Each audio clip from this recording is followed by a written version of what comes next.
Gujarati film કસુંબાના title song Somnath ભૂમિ પર મોનલ ગજ્જર સહિતના કલાકારો રહ્યા ઉપસ્થિત। ગુજરાતી રંગભૂમિમાં ગુજરાતી ફિલ્મ કસુંબાના કલાકાર રોનક કામદાર, ધર્મેન્દ્ર ગોહિલ, દર્શન પંડ્યા, શ્રદ્ધા ડાંગર, મોનલ ગજ્જરની સુંદર અભિનય સાથે શૌર્ય રસ સોંગ કીર્તિ સાંગઠિયાના મધુર અવાજમાં સ્વરબંધ છે। ઐતિહાસિક ગુજરાતી ફિલ્મ કસુંબોમાં ગુજરાતની ધરોહર અને સંસ્કૃતિ બચાવવા અલાઉદ્દીન ખિલજી સામે દાદુજી બારોટે માંડેલા ઐતિહાસિક યુદ્ધની વાર્તાને વણવામાં આવી છે। આ ફિલ્મમાં ધર્મેન્દ્ર ગોહિલ, રોનક કામદાર, શ્રદ્ધા ડાંગર, મોનલ ગજ્જર, રાગી જાની, ફિરોઝ ઈરાની, કલ્પના ગાંગાડીકર, દર્શન પંડ્યા સહિતના જોવા મળશે। રિલીઝ થયેલ ટ્રેલરને દર્શકોએ ભરપૂર વખાણ્યું।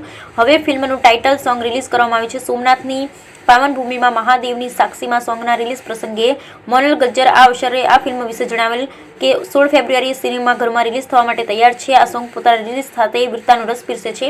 ફિલ્મનું શૂટિંગ અમદાવાદમાં 16 વીઘાના એક ખેતરમાં સેટ ઊભો કરીને કરવામાં આવ્યું, જ્યાં પાટણની શેરીથી માંડી રાજમહેલ, શેત્રુંજી નદી અને આદિપુર ગામ પર્વત વગેરે બનાવાયા હતા। ફિલ્મના પટકથા લેખક રામ મોરી હોવાનું જનતા કી જાણકારી ન્યૂઝને આપેલ મુલાકાતમાં પત્રકાર યોગેશભાઈ સતીકુવરને જણાવેલ। બ્યુરો રિપોર્ટ સોની યોગેશભાઈ સતીકુવર।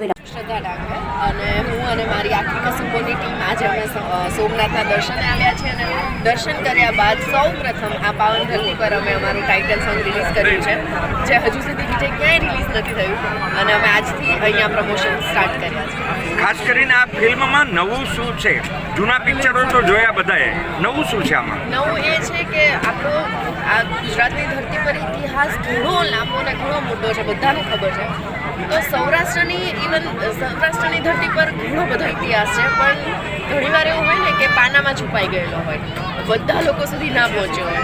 તો અમારી ઈચ્છા એ છે કે આપણે ગુજરાતી આ ફિલ્મ દ્વારા આપણે આ ઇતિહાસને લોકો સુધી પહોંચાડીએ અને આપણા બાળકો બી મોટા થઈને આ વસ્તુ યાદ રાખે કે એવી એક ફિલ્મ આવી હતી જેણે આ ઇતિહાસ બતાવ્યો હતો અને ઘરે ઘર સુધી આ વાત પહોંચી હતી। તો આ એક વસ્તુ એવી છે કે જે આપણી ગુજરાતી સિનેમામાં નવી અમે લઈને આવી। ખાસ કરીને ગુજરાતી ફિલ્મોમાં લવ સ્ટોરી અને વેરભાવ હોય છે, આમાં શું છે? આમાં સનાતન ધર્મની વાત છે અને ખાસ કરીને એવો ધર્મ કે જ્યાં પ્રેમથી લઈ અને હોય ને કે આપણું કર્મ, માણસ પોતાના કર્મથી ઓળખાય છે, રાઈટ? તો ધર્મ અને કર્મની વાત છે આ ફિલ્મ। જય સોમનાથ, મારું નામ છે મોનલ ગજ્જર। આ પિક્ચરની અંદર આપ કયો રોલ ભજાવો છો અને આ પિક્ચર સમાજને શું મેસેજ આપવા માંગે છે? કસુંબોમાં મારું કિરદાર રોશની છે, જે અલાઉદ્દીન ખિલજીની ભાણી છે, જે એના મામા સાથે રહે છે। એ એના પરિવારથી કેટલી અલગ છે, વિચારશ્રેણી શું છે, છતાં એ મુસ્લિમ ફેમિલીમાં મોટી થઈ છે, તેમ છતાં એ પોતાની જાતને ચેન્જ કરતા કેવી રીતે જોઈએ એ મારું કેરેક્ટર છે। જ્યારે તમે ફિલ્મ જોશો તો તમને વધારે ખ્યાલ આવશે, કેમ કે હું અત્યારે કહીશ તો ઘણા બધા કડીઓ જોડાયેલી હોય ફિલ્મની એક પ્લોટ સાથે, તો હું અમુક વસ્તુઓ મારા કેરેક્ટર વિશે રિવીલ નહીં કરી શકું, પણ કસુંબો વિશે એટલું કહીશ કે તમે હિન્દુ છો, તમે દાદાને, સોમનાથ દાદાને માનો છો, તમે જે પણ ભગવાનને માનો છો, તો આ ધર્મને સાચવવા માટે કેટલા લોકોએ ભૂતકાળમાં બલિદાન આપ્યા છે, એ આપણા સમાજને જાણવા બહુ જરૂરી છે।